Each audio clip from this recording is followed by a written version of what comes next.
one of the things that's been most helpful for us is to always focus on long-term results. Always focus on who you want your kids to become. Make those decisions in the moment about, like, I'm focused on who I want them to become. What do I want them to be like as adults? That's the choice I'm going to make. And man, so many people will disagree with you in the moment. Well, give some more concrete examples, though, of what that looks like. What And does that mean? Because it's kind of esoteric. well, right, because let's say you got some in-laws, your extended family, or you're in a public place, and you have permissive parents there, you have authoritarian parents there, and you have neglectful parents there. They're all watching, and they're all giving their suggestions. You should do this. You should do that. And I'm going to stop and think, what's best for my kid long term? I'm doing that, independent of what everybody else is saying I should do.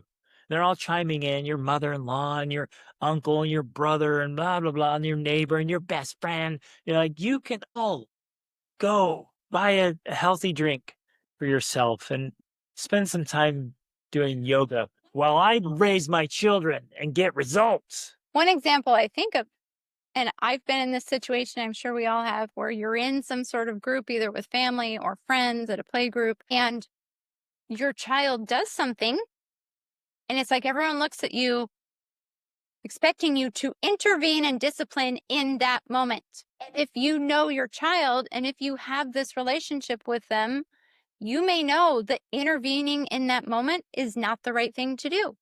And so you have to hold yourself back.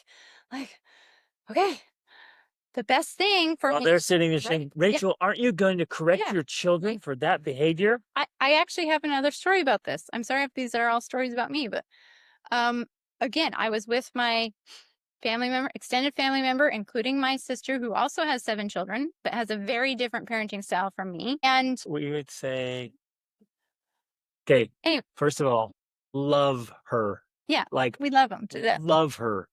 But her parenting style is the screaming dictator. Like, every single morning, it's 30 minutes of screaming to get her kids going. So anyway, it's just Anyway, we love her, but that's the parenting style. so we were all together. My children were behaving like children, and her children joined. For context, we were outside. There were picnic tables. We were having a picnic, but all of us were eating on these tables, and the kids were climbing on the other tables. There was I nobody have, else around. I have no other problem with that because they're being kids and they're climbing on picnic tables that are not being used.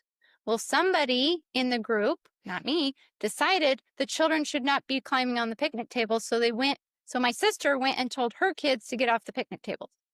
Then they all looked at me. I didn't say anything The perfect social storm. because What are you I going wasn't to going do? to tell my kids to stop climbing on the picnic tables because there was no reason to not, because I knew they would ask why. And I didn't have a reason to get them. So they all kept looking at me and I was just like, right? Like it's awkward. It's weird. But my children are more important than what they think I should be doing or telling them to do. And I knew they didn't need to stop climbing on the picnic tables. And that if I tried to make that request of them, it would go against everything they knew about me.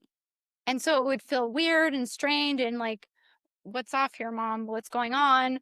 I mean, if I had to, I could imagine going over there and saying, you know what, everybody here thinks you need to get off the picnic tables. So I guess maybe you should do that. Right. But I didn't think that that was necessary either. So again, these are just some examples of like, we have to be willing to bear, like Rebecca said, bear the burden, the weight of discomfort or responsibility, because that's our job as the adults in order to allow our children to one, be children, but also to know that we literally have their back. And at the same time, like if there was a very good reason to get off the picnic tables, like say there's food on the table or whatever, I have no problem going over there and saying, guys, there's food all over the table. Don't climb on this table. That's not appropriate, right?